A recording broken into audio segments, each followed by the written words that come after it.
এবারে আমরা আলোচনার দ্বিতীয় ভাগে আসি। আমরা এর আগে দেখলাম যে ওয়েগনারের পূর্বেই মহাদেশীয় চলন সম্পর্কে কারা কি বলেছিলেন। এবারে আমরা সরাসরি ওয়েগনারের মহাদেশীয় চলন মতবাদটা কি, তার বিষয়বস্তু, এই বিষয়গুলো নিয়ে আমরা এবারে আলোচনা শুরু করি। আমি আগেই বলেছিলাম যে 1912 খ্রিস্টাব্দের 6ই জানুয়ারি জার্মানির ফ্রাঙ্কফুর্টে সোসাইটি ফর জিওসায়েন্সের বার্ষিক সভায় প্রথম আলফ্রেড লোথার ওয়েগনার এই মহাদেশীয় চলন সম্পর্কে একটি বক্তৃতার মাধ্যমে একটি ধারণা দেন। এই ধারণাটিকেই তিনি আরও স্পষ্ট করেন, একদম মতবাদ হিসাবে প্রতিষ্ঠা করেন 1922 খ্রিস্টাব্দে দি origin of continent and ocean এই বইটি লেখার মধ্য দিয়ে। ওনার মত অনুযায়ী মহাদেশীয় চলন মতবাদের মূল প্রতিপাদ্য কী সেটা আমরা প্রথমে একটু দেখে নিই। ওয়েগনার বললেন যে আজ থেকে 200 মিলিয়ন বছর আগে সমস্ত মহাদেশগুলি, যেগুলি এখন আমরা দেখছি বিভিন্ন বিচ্ছিন্ন অবস্থায় অবস্থান করছে, তারা একত্রিত ছিল এবং একটি মাত্রই মহাদেশ ছিল। এটাকে উনি বললেন একটি অতি মহাদেশ বা সুপার কন্টিনেন্ট, এবং এই সুপার কন্টিনেন্টকে ঘিরে একটি মহাসাগর ছিল। তিনি এই মহাদেশের নাম দিলেন প্যানজিয়া, এবং এই প্যানজিয়াকে ঘিরে থাকা মহাসাগরটির নাম দিলেন প্যান্থালসা। এই ছবিটা যদি আমরা লক্ষ্য করি, এই সমস্ত মহাদেশগুলো, এই যে উত্তর আমেরিকা, দক্ষিণ আমেরিকা, আফ্রিকা, এশিয়া, এখানে ইউরোপ, এখানে অস্ট্রেলিয়া, এই সবগুলো একসঙ্গে মিলেমিশে তৈরি করেছিল প্যানজিয়া। এই প্যানজিয়াকে ঘিরে যে জলভাগ সেটাই ছিল প্যান্থালসা। এরপরে উনি কি বললেন যে না, পরবর্তীকালে এই প্যানজিয়াটা ভাঙতে শুরু করে এবং ভাঙতে ভাঙতে বিভিন্ন মহাদেশ তৈরি করে, এবং তারা ক্রমশ পরস্পরের দিক থেকে দূরে সরে গিয়ে বর্তমান অবস্থায়, অর্থাৎ এইরকম একটা অবস্থা এখন আমরা যেভাবে দেখি পৃথিবীর মানচিত্রে বিভিন্ন মহাদেশের অবস্থান, সেই অবস্থানে এলো। প্রাথমিকভাবে উনি মনে করেছিলেন যে প্যানজিয়ার দুটি অংশ ছিল, একটা লরেশিয়া এবং একটা গন্ডওয়ানাল্যান্ড। প্যানজিয়ার উত্তরের অংশটি ছিল লরেশিয়া, দক্ষিণের অংশটির নাম বা পরিচিত হচ্ছে গন্ডওয়ানাল্যান্ড হিসেবে। এবারে উনি দেখিয়েছেন যে ওয়েগনারের ব্যাখ্যা অনুযায়ী আমরা যদি দেখি কোন যুগে মহাদেশগুলো চলনের ফলে কোন অবস্থানে ছিল বা কোন মহাদেশের সৃষ্টি কখন হয়েছে, 4টে যুগের কথা বলা আছে। একদম প্রাচীন যে যুগ, প্রোটেরোজোয়িক যুগ, 2500 থেকে 542 মিলিয়ন বছর আগে। বুঝতে পারছো যে এটা অনেক আগেকার সময়ের কথা বলা হচ্ছে। তো এই সময়েও কিন্তু বিভিন্ন মহাদেশগুলি, সেই সময় যে মহাদেশীয় অংশগুলি ছিল, তারাও কিন্তু প্রথমে একটি একত্রিত অবস্থায় ছিল, এবং এটাই ছিল প্রথম সুপার কন্টিনেন্ট। আমি বলছি প্যানজিয়ারও আগে এরকম একটা অবস্থা ছিল। প্যানজিয়া 200 মিলিয়ন বছর আগে ছিল, এটা হচ্ছে 2500 মিলিয়ন বছর থেকে 542 মিলিয়ন বছর আগে পর্যন্ত একটা সুপার কন্টিনেন্ট ছিল। এই হচ্ছে তার চেহারা, এবং এই সুপার কন্টিনেন্টটার নাম ছিল রোডিনিয়া। এই রকম চেহারায় রোডিনিয়া মহাদেশটি ছিল। প্রোটেরোজোয়িক যুগ শেষ হলো, তারপরে এলো প্যালিওজোয়িক যুগ, 542 থেকে 252 মিলিয়ন বছর আগে এই যুগের অবস্থান ছিল। এই সময়তেই আমরা দেখতে পাচ্ছি প্যানজিয়া। তার মানে কি, রোডেনিয়া ভেঙেছিল এবং রোডেনিয়া থেকে আস্তে আস্তে পরিবর্তিত হয়ে প্যানজিয়ার চেহারাটা আসে প্যালিওজোয়িক যুগে। এই প্যানজিয়ার ছিল মূলত দুটি অংশ। এই ছবিটা একটু দেখো, এই প্যানজিয়ার মূলত দুটি অংশ ছিল। উত্তরের অংশটি লরেশিয়া নামে পরিচিত এবং এই দক্ষিণের অংশটি গন্ডওয়ানাল্যান্ড নামে পরিচিত। এরপর আসি মেসোজোয়িক যুগ, সেটা 252 থেকে 66 মিলিয়ন খ্রিস্টপূর্বে। এই সময়তেই ওয়েগনারের মত অনুযায়ী প্যানজিয়ার ভাঙন শুরু হয়, অর্থাৎ প্যানজিয়া ভাঙতে শুরু করে। তো প্রথমে গন্ডওয়ানাল্যান্ড ভাঙে এবং গন্ডওয়ানাল্যান্ড ভেঙে গিয়ে 5টি অংশে ভেঙে যায়। দক্ষিণ আমেরিকা, এই দেখো গন্ডওয়ানাল্যান্ড অংশগুলো বুঝতে পারবে, দক্ষিণ আমেরিকার অংশ, আফ্রিকা, ভারত, অস্ট্রেলিয়া, আন্টার্কটিকা, এই 5টা অংশে গন্ডওয়ানাল্যান্ড ধীরে ধীরে ভাঙতে শুরু করে। সেটা কবে না মেসোজয়িক যুগে। এরপরে আসছি আবার একই রকমভাবে লরেশিয়া ভেঙে এশিয়া এবং ইউরোপ একসঙ্গেই জুড়ে থাকে, কিন্তু ওখান থেকে আবার উত্তর আমেরিকাটা আলাদা হতে থাকে, এই অংশটা লরেশিয়া আলাদা হতে থাকে মেসোজয়িক যুগে। এরপরে আসছে কেনোজয়িক যুগ, সেটা 66 মিলিয়ন বছর পূর্ব থেকে। এখনও আমরা কেনোজয়িক যুগেই বসবাস করছি। এই সময়তেই কয়েকটা ঘটনা ঘটে। একটি হচ্ছে আটলান্টিক মহাসাগরের উৎপত্তি হয়, অর্থাৎ উত্তর আমেরিকা দক্ষিণ আমেরিকা একেবারে পশ্চিম দিকে সরে যায়, মাঝখানে আটলান্টিক মহাসাগর তৈরি হলো। ইউরোপ, এশিয়া এবং আফ্রিকার মধ্যে তৈরি হলো হিমালয় ও আল্পস পর্বত। অস্ট্রেলিয়া আরও দক্ষিণে সরে গেল, আন্টার্কটিকা আরও দক্ষিণে সরে গিয়ে বর্তমান দক্ষিণ মেরু অবস্থানে চলে এলো। তো এখন প্রশ্ন হচ্ছে মহাদেশগুলি এইভাবে চলে গেল কেন, কারণ কি? ওয়েগনার দুটি কারণ বলেছিলেন। একটি হচ্ছে বৈষম্যমূলক অভিকর্ষজ বল, ডিফারেন্সিয়াল গ্র্যাভিটেশনাল ফোর্স, আরেকটি হচ্ছে জোয়ারি বল বা টাইডাল ফোর্স। উনি বললেন যে এই বৈষম্যমূলক অভিকর্ষজ বলের প্রভাবে উত্তর দিকে সরণ হয় মহাদেশগুলির এবং নিরক্ষীয় অঞ্চলের দিকে এগোতে থাকে গন্ডওয়ানাল্যান্ড বিশেষ করে বৈষম্যমূলক অভিকর্ষজ বলের প্রভাবে। গন্ডওয়ানাল্যান্ড বিচ্ছিন্ন হয়েছে, এর ফলেই এশিয়া থেকে আফ্রিকা বিচ্ছিন্ন হয়েছে এবং গন্ডওয়ানাল্যান্ডের অনেক ধীরে ধীরে মেরুর দিক থেকে, দক্ষিণ মেরুর দিক থেকে ধীরে ধীরে উত্তর মেরুর দিকে অগ্রসর হয়েছে। আর জোয়ারি বলের প্রভাবে কি হয়েছে? জোয়ারি বলের প্রভাবে উত্তর আমেরিকা এবং দক্ষিণ আমেরিকা তারা পশ্চিম দিকে সরে গেছে। বিভিন্ন সময়ে কিভাবে মহাদেশগুলি সরে গেছে এই ডায়াগ্রামটা থেকে তোমরা বুঝতে পারবে। এটা দেখাচ্ছে 25 থেকে 30 কোটি বছর আগে আমাদের স্থলভাগ কেমন ছিল। এই লক্ষ্য করো, এখানে একটা পশ্চিম দিকে তীর চিহ্ন দেওয়া আছে, আবার এখানে উত্তর দিকে তীর চিহ্ন দেওয়া আছে। 20 কোটি বছর আগে মহাদেশগুলির এই অবস্থানে এলো, অর্থাৎ এই সময়তেও আমরা দেখছি 25 থেকে 30 কোটি বছর আগে দক্ষিণ আমেরিকা আফ্রিকা লেগে আছে। 20 কোটি বছর আগেও তাই আছে। 13.5 কোটি বছর আগে অর্থাৎ জুরাসিক সময়ে তখন দক্ষিণ আমেরিকা এবং আফ্রিকার মধ্যে একটা ভাঙন স্পষ্ট হয়েছে।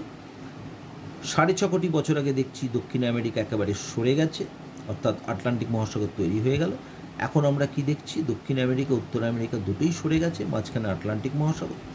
এশিয়া ইউরোপ একসঙ্গে যুক্তই আছে, আফ্রিকা একটু দক্ষিণে অবস্থান করছে, এখানে আন্টার্কটিকা, এখানে অস্ট্রেলিয়া।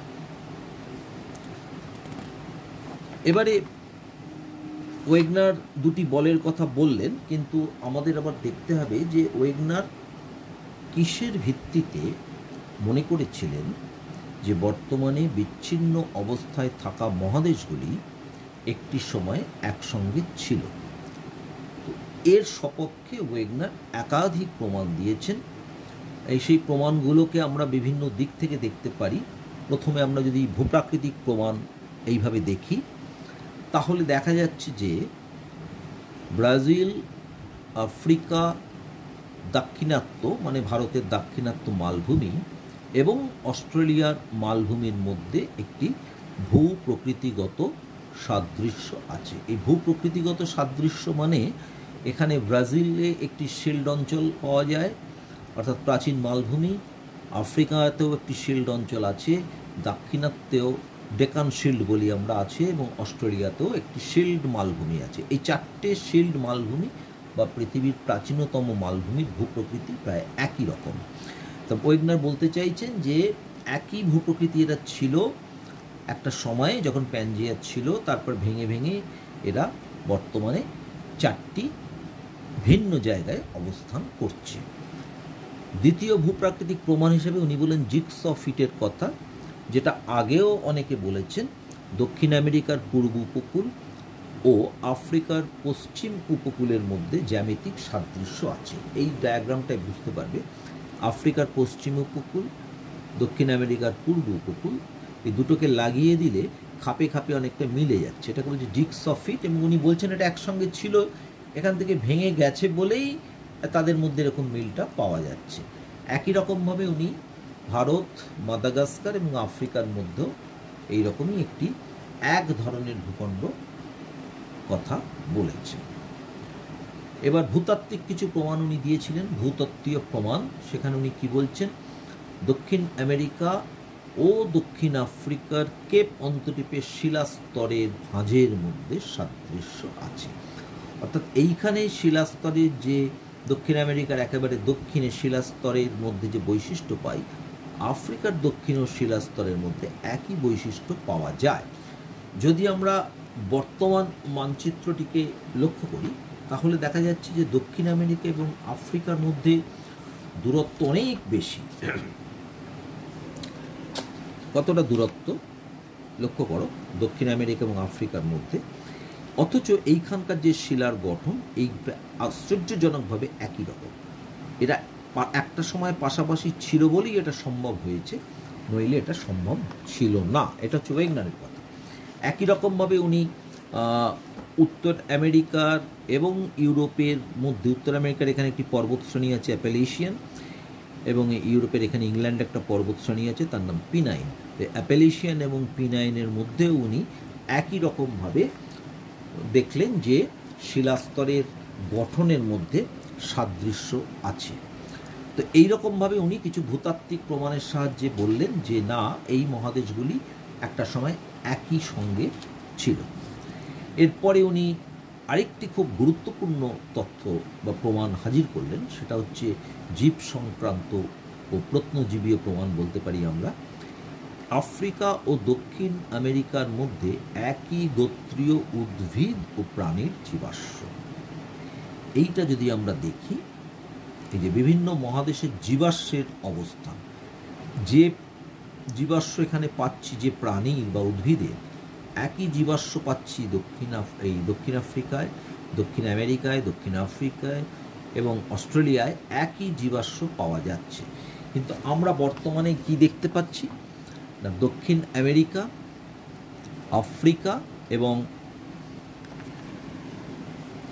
অস্ট্রেলিয়া কতটা দূরে দূরে অবস্থান করছে, অথচ এই তিনটি স্থানে একই ধরনের প্রাণী বা উদ্ভিদের জীবাশ্ম আছে।